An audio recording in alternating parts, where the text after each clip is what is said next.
Hello and welcome to another episode of Between the Studs. I'm your host, Daniel. I'm Joe. And I'm Alex. And today we are talking about the Prince of Persia, the Sands of Time. Yes, finally. It's got to be one of the best themes of all time. One of Alex's favorites, All anyway. Hot take.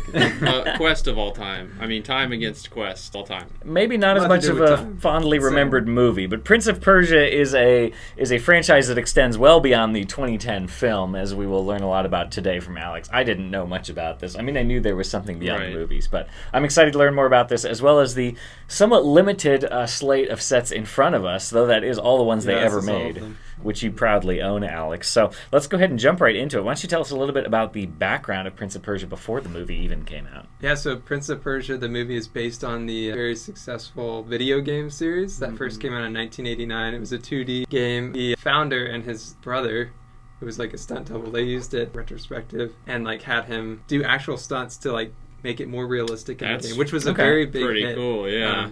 And a lot of these were like sleeper games. At first, they weren't very successful. But people started to tell other people about it, and as you know, they were on the shelf. They got even more popular. Honestly, the first game from 1989 gives me a lot of like Aladdin vibes. Yeah, I can see that here. Similar. That's cool. Even I think the main name of the bad guy is Grand Vizier Jafar, and it's just like No way. Let's just rip that a lot off. of mazes and dungeons.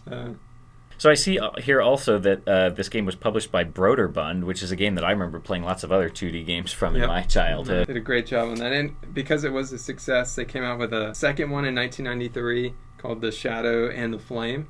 And then also in 1999, it went from 2D to 3D. And it was actually just called Prince of Persia. Just 3D. Nice. But where there was also like Wolfenstein 3D, and there were other ones where they just named their next 3D game. Was new, yeah. Right. They took the franchise and just said, our franchise 3D. Yeah, it was really cool. A lot of parkour, really fun gameplay. Where it really got interesting and where this movie adapted from was from I believe it was 2003, Prince of Persia: Sands of Time, which actually became like a trilogy of games.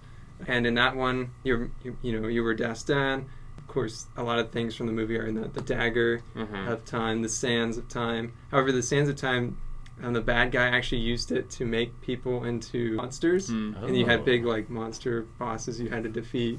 And as we'll learn with the movie, it was a bit of a letdown for the video game fans because they just adapted it from it and didn't take that part of the game into the movies. They changed the mechanic of the main dagger chase item. That's interesting. Yeah. The other Broderbund games I was thinking of here, Where in the World is Carmen Sandiego was a Broderbund game. And then Zumbinis, Logical Journey of the Zumbinis is another one that I actually recently got back into. But there were a whole bunch of other ones you might remember from your childhood. So yeah, definitely worth a look up. All right, so we talked about the video games going through 2003. So now we're up to, 2010 is when the movie came out? Yeah, so you had, the trilogy of games. I think they just came out with another one called Prince of Persia in 2008, kind of reboot. And you get the movie. And they continue to push back a current, redo and reboot. It's supposed to come out in 2020, 2024 now. It looks like 2026. Oh, I didn't even realize they were working on a current one. So it keeps getting pushed back. That's a huge delay, 6 years. Been hard for the fans. All right, so in conjunction with the release of this 2010 movie, we got a number of Lego sets in front of us here. Why don't you tell us a little bit about your collection here, Alex? Yeah, so huge Prince of Persia fan. I remember going to the store and getting these when the movie was coming out, when they were first released. Battle of Alamut was always the white whale set for me. Oh, yeah. It has a lot of white on it. All these sets have a lot of gold as well, which was at that time a little bit more rare, so it was really cool to see. These sick dome pieces. There really wasn't anything like this before. I really enjoyed ancient history, and that's kind of what got me into the movie and everything when it came out. It wasn't actually the video games for me. And first we have the smallest set of the wave, and we can just go through these. We have a Desert Attack, which is, even though it was the smallest one, it really packed a punch. Had some really cool figures, including Destan's horse, his Sanson's, a skeleton, little gotta have the skeleton, a little gem. It reminded me a lot of Indiana Jones sets in terms of a lot of animals, a lot of little gems and jewels, things like that. I mean the horse. Raiders was kind of like that too. The horse is unique, as far as I know, to that set. Yes, which is it's pretty cool. Horse from the movie. Plus the sand blue saddle is amazing really printing. cool. Yeah, I mean that's fantastic. It's great. They went all out with these. I mean, even Dastan having the double sword like sheath at the end. Incredible stuff that they made for this. They've made a lot of new molds for this. Like the armor pieces, like this guy specifically, he's got those blades. Like that wasn't a thing before. The scabbard, that one hadn't been around very long. So a lot of stuff. I mean, you got that in every single set. Which I mean, as a kid, like when you're looking for swords and stuff, like those are good sets to get. Yeah. Well, I looked it up while I was rewatching the movie too, because I was watching the movie thinking how perfect that hairpiece was for him. That hairpiece was new at this time period. Yeah. Wow. So they basically there's so many of that hair. Yeah. Nowadays, it's like a staple hairpiece. But it works so well for him because I guess it was made for him. Confession, I have seen it before, but I was like, I'm going to watch this again. So I watched it last night, and so all these sets are very fresh. I'm like, oh, that's this scene, this scene, this scene. I mean, that scene is a very cool scene, too. You see him wising up to using the Sands of Time blade, and like he does it and saves everyone in the camp, basically, from the attack of the snakes. And everyone's just kind of like, yo, how'd you do that? And then he just like looks over at her, and she's like, I know what you did. So it's a fun scene. And tan bush. Dark tan bush. Yep. Yeah, it really packs a punch, for sure, for such a small set.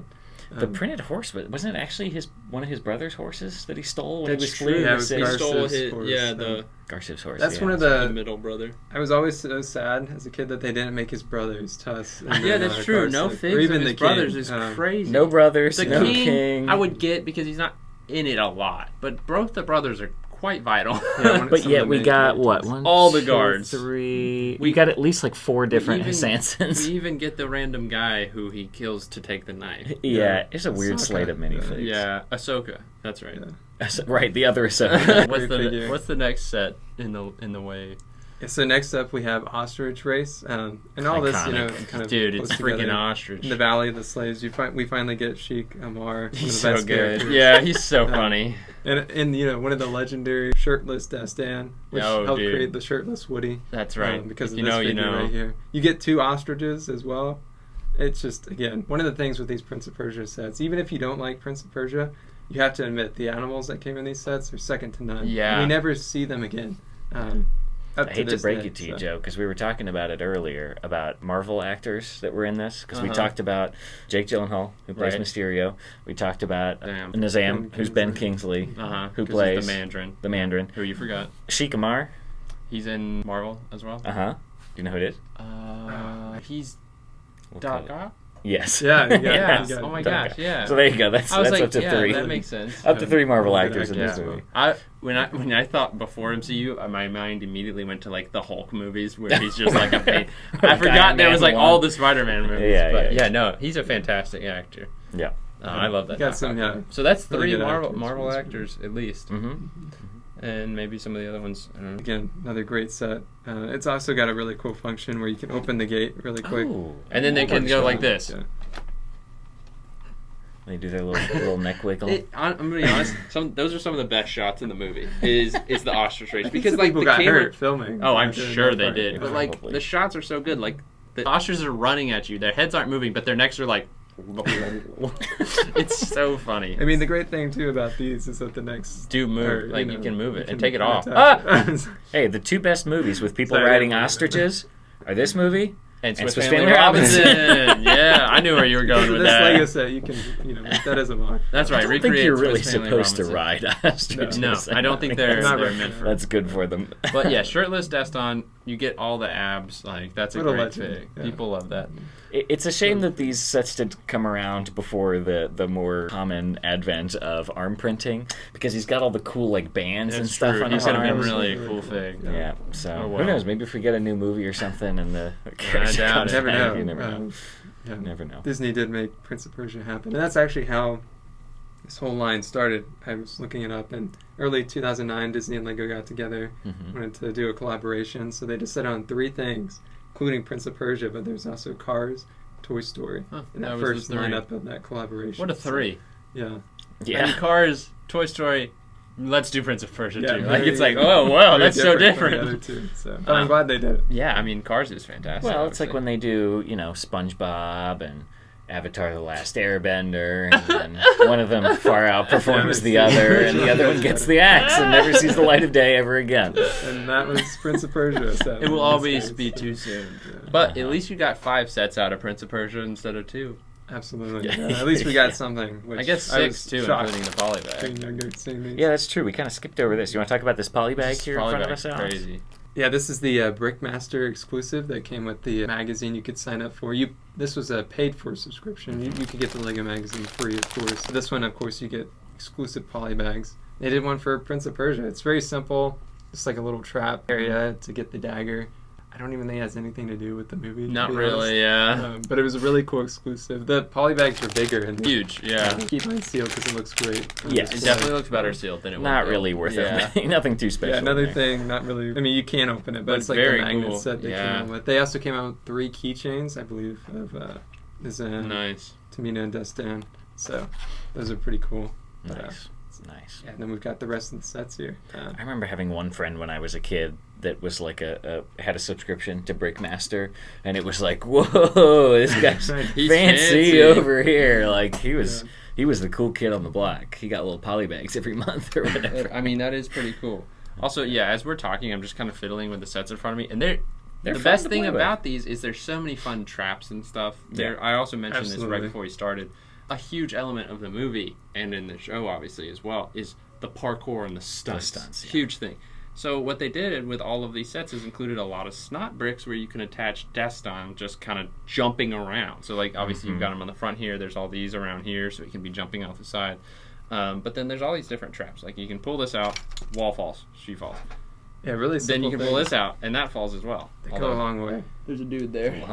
Yeah, the playability is huge. This set here is the only one we currently have in stock. We have a sealed one of the Fight for the Dagger is what this one's called. Yeah, Fight for the Dagger. Which is, like, obviously... It's a big part of the movie. It's how the movie starts, basically, and how it ends. Okay, if you haven't seen it, it's 2010, guys. Poetry, they rhyme. Yeah, that's it. Nailed it. But also camels. Can we talk about the camel in the room? Probably the best ever we got. Yeah, and we got a tan one. Now, did he come in this set or this set? So the light, that's the regular tan, came in the bigger one, the Battle of Alabama. Okay, so this guy, okay. But the dark tan came in the Fight for the Dagger. Nice, yeah. And so are these very the only cool. sets we ever got? It was like $30 when it came only... out, this set. And now the camels are how much? They're much more than that, yeah. And we got Ahsoka in this set as well. We did, yeah. Really cool warrior. He's actually the only, even though it says they're element guards on the Battle of Element, those are actually the Persian soldiers from the Persian army.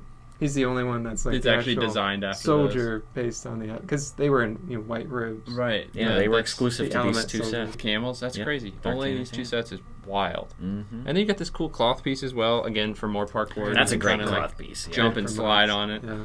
So it's not a crazy set, but it's got great stuff with it. And you get a little market guy just hanging down there. I would recommend for anyone that wanted to get into Prince of Persia. Is this one? Is that one or the Ostrich Race is the first one? Ostrich Race is so fun. It's great just animals, so great figures. Yeah. That one's an iconic location. Well, we were talking about parts a little bit earlier. I mean, these gold domes, I believe, were new for this. Yeah. Even all of the medium nougat in this, I think, was relatively new. A lot of these snot bricks and these newer arches with this more kind of Middle Eastern inspired shaping to them. So yeah, it was fantastic. Yeah, especially there in 2010. Yeah, the gold quarter domes are still cool. Like they were definitely cool then, but now they're still really cool to see. From there, we come back to this side to the least accurate to the movie. Yeah, this is definitely not the most accurate to the movie. It definitely pays homage to the video games, which I really love. Okay, or that's the what traps I was and things like that. And this was this was the one set you got, right, Daniel? Correct. Yeah, this was the only one I got at the time. I remember liking this one. Yeah, as Joe's filling in. So let's see. Lego Indiana Jones ended. And then I think there were some sets that came out in 2009. Yeah. So this was a year after that. So it was in some sense a spiritual successor if you're like me and you like things with lots of traps and action features, right? That's why I also love Indiana Jones and stuff today. It had the light brick, as Alex demonstrated, which is awesome. Yeah, it's really cool. You put the dagger in, like obviously in the movie, and it lights up and starts freaking out. Yeah. Of course, the giant saw blades and stuff. This also kind of reminded me at the time, like when I was thinking about buying it, of the final scene the final temple from Indiana Jones and the Last Crusade, which they never made a lot of sets based on either. So you get the giant saw blades. So I think all of that kind of contributed to why I bought this, even though I don't think I saw this movie until probably within the last 5 years or so. I think I just decided to randomly watch it one time, probably shortly after I started working here, maybe. And I finally watched it. I did not see this movie when it came out. The reason I watched this the first time is because my brother-in-law made me watch it. I did convince Joe. Yeah. I remember, though, this set in particular was always on the clearance shelves. I believe it. Towards retirement. Probably because if people were watching the movie and were excited about the movie, they were like, well, this isn't really based on the movie. Well, and it's also just kind of very flat with stuff stuck on top of it. There's no it's animals not like, in this one. That's true. Yeah. Cool. None of the figs are unique to that set either. Except for the lead Sansons, which is the villain faction. And that's, again, one of the big letdowns I guess of the movie. it's because he's in the magnet. That's what I was thinking. That's true, yeah. But still, unique to these that were set. the bad guys, actual, instead of monsters and stuff like that. So he was so creepy, dude. So freaky. And then he just lets the snake slither into his robe, and I'm like, oh, even at the end, he guts his own snake to get the. Of course, ironically, the snake gets him in the end. Yeah. How the turntables. And then he falls down in a big, deep chasm, like most Disney villains do. so that you don't actually see anything. Yeah, kids can suspend disbelief. Originally, if this movie, it made money. At the time, it was the most high-grossing video game movie until Warcraft 2016. They wanted to do a trilogy, kind of make it like Pirates of the Caribbean. But sadly, it didn't do well enough to become a trilogy or anything. But I'm still glad we got it. Yeah, it's good, and I feel like it's fine being a standalone. I don't feel like there's anything missing. If they'd made more, it probably would have been good. But it's not like I felt like, we didn't get that answered or this answered. It concluded pretty well. I don't have that much beef with the movie. I mean, it's just a fun casual movie. watch. Yeah. I mean, I always love desert-based adventure movies. So you think Indiana Jones. Another one I like is Sahara. Have you ever seen that? I saw that one. So it's just a cool setting. Yeah, it is. All right, I think we've put it off long enough. Let's talk about the big crown baby. jewel, the Prince of Persia line, the Battle of Element is absolutely incredible. I mean, this one you can take it apart. I mean, it's kind of the perfect castle set. Many people think of it. Oh, you heard it here first. Alex said it's a castle set. Sorry, castle. It is a palace. Own, castle. I mean, it's got its own wall. I remember taking this apart as a kid and just having a wall and then everything else city-wise behind it. And this is actually an interesting kind of fusion of different parts of the movie. Because you have the really big gate scene in the beginning where the Persian army attacks Element at the gate. And then this can be way back and Destin takes the gate with his own troops against the orders of his brother. Which is where you got the absolutely incredible scene. And then you also have the palace itself in the interior of the city, which also has its own little gate area. So this is sort of accurate to the movie. Right. But I think they tried to put a lot into one thing for that whole kind of city part. But a lot of traps on this one again. Yeah, the wall daggers falls out. hidden in the set. Dude, I know, and you didn't even say that, and I found it because I was like, oh, look, a gym. And I was like, no, this is kind of wedged in here weird because I was like, oh, what's that? And I pulled it up, and I was like, oh it's literally under there. Super cool. I mean, a lot of fun little things. It's really cool. The playability, yeah. There's a little throne inside. There's a little dining hall, armory. Nothing crazy, yeah. The dark bluish gray scimitar piece is really cool too. Yeah. It looks like you got a couple of those in the set. The Nizam fig is actually one of the best figs. His printing going all the way down, plus his face. He looks like him. Yeah, and in the purple. So, I mean, all the figs are pretty solid. Jake Gyllenhaal looks great. I mean, they made him look very angry in it too, which kind of paints him as the villain, which is a little bit of a spoiler for the movie if you haven't seen it. He's kind of a surprise. I mean, most people can see it coming, but they're hinting at it throughout. Right. Yeah. It's one of those fun movies where it's got twists and turns, but it's most of the time you can be like, I saw that coming. Right. The best twist is just at the end where everything kind of starts over because he uses the sand of time in the big thing and turns it all back, and you're like, oh, and the best part about that is convenient. It is convenient because also it's like, man, if he wins, well, his brothers are dead, his dad's dead, it'd be sad. But now it's like, oh, he could just stop it before that happens, and they're all fine. Yay! And they all lived happily ever after. Exactly. So that's it's convenient, but in a good way. It's a fun story, and I don't think the movie's that. I mean, it's violent, but not crazy. I think it's PG, right? It's not even PG-13. I don't recall. Anyway, it's a fairly family-friendly adventure movie. Yeah, an action movie.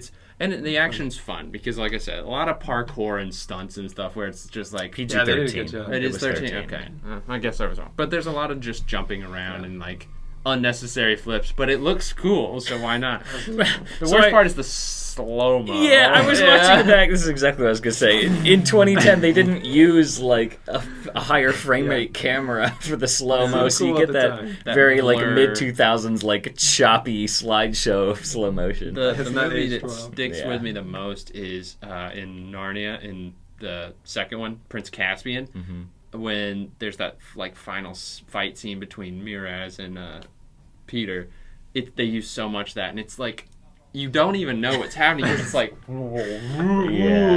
it's so blurry and technology had not quite. But they thought it was so cool. Yeah, at the time it was like, this is sick. And so that's the same thing here. They were like, this looks so cool, and now we're like, no. But I mean, I get what you were doing. The technology has improved greatly. Yeah. Have you ever heard of the M'Baka? Have I told you about that? He only comes in this set. In the big one, so he's unique to this. He's such a crucial character. In the movie. He's sick. I mean, dude, his skill is crazy. So tough, yeah. I don't know why they just gave him a sword. I wish we'd gotten more weapons with him. Mm-hmm. They just used like a generic head for him? They didn't even have like the little like dots and stuff across his forehead. I know. That would have probably been a lot more. I wonder if this was a reused head from something else. It's possible. Very cool, though. Super cool torso. Cool. So he's unique to this set. The guards are unique to this set. Yes, yeah. Nizam comes in those some of the two Hissansons sets. are unique to that one. Oh yeah, I forgot they were. Basically, you had to buy several of the sets to get all the Hissansons. I think if you want Dastin, well, you can get any of them because he comes in every single one. Which in every single it one. makes sense. It does make sense. Yeah, it's a cool theme overall. Yeah. Where's the guy with the weird sword arm? Yeah. Oh, not sword arm, but like this. Yeah, this is one of my favorite pieces from Prince of Persia. Is the sword blade hand? Yeah, both of these were like the claw's cool, and we've had stuff like this later. But this one, the one that like shoots the darts. Still only This is the one we've still only had. Only in this. Yes. So it's really, really unique and cool. Mm-hmm. Yeah, I love the unique pieces in all of these sets and unique figures, animals. I'm really surprised some of these things aren't more expensive than they are. I think just because the movie wasn't the most popular, it's kind of kept the price down. And also the video game was a lot more popular back in the day. It's definitely had reached its height. I mean, not bad 2000s. For you, right? No. Well, made it easier to collect them all again. Yeah. The sets overall, maybe not, but a lot of these parts have gotten quite expensive. Right. I mean, we talked about both of the camels, the ostriches, the helmets on these guards. These like cone helmets are really quite expensive. So some of these parts, the dagger's probably still relatively cheap, even though it's an insanely cool part. They also used it as the elven, which is a great repurpose. Yeah. This came first, so obviously it was made for this, but then it works so well as an elven dagger as well. It's a cool dual molded, very early dual molded part. Such a cool part with the rubberized tip there too. Very cool. Yeah, if you like the Prince of Persia sets or want to try them out, they're not too expensive here anymore. And the one we have sealed is $90, so it's not too bad. And really you get the camel, and you get Ahsoka. So I mean, that's pretty good. Two of the main. Everybody's favorite Ahsoka. Yeah, it's my favorite Ahsoka. Oh man, I don't have all the Ahsoka minifigures. I think we've made this joke. How do you actually pronounce his name? Because there's no H. Is it just Ahsoka? I think so, but we're don't probably for the all movie. saying it wrong. So. Most likely, yeah. Either way, it's fun. The movie. Yeah, it's a fun one. Anything else we want to talk about for Prince of Persia? It's really cool. I thought that the video game creator Jordan, his name's Jordan Mechner, he wrote the script for this movie. So and they did. That's really cool. Actually. Like they wanted to do it like Pirates of the Caribbean. They based off the ride, but didn't do it as the ride story, but adapted it from and did their own thing. Kind of the idea with Prince of Persia here. That's why it was so different than the video games, but there's some like homages to the games and stuff in the movie, of course, but I thought that was a cool fact that is he worked on the project. That's really cool. Script writing is he really a loves big thing. What he did, so, way to keep him involved. Yeah, I'm just disappointed we didn't get like more movies. Yeah, thank you for telling us more about it, Alex, and for bringing all these awesome sets in so we could see them in person. It's cool that you have a complete collection of any theme, honestly. That's always very cool. It's always a nice thing to be able to pat yourself on the back. Although it sounds like maybe you have a few keychains. You get Those don't necessarily count unless you're like really into it. Yeah, okay, Mr. Comic-Con. I don't want to talk about it. Thank you all for joining us for this episode of Between the Studs. Thank you to Joe and Alex for joining me. Please leave a like on this video down below to let us know that you like our content, and consider subscribing to Atlanta Brickco TV. And we will see you next time on Between the Studs. Take care. Bye-bye, everybody.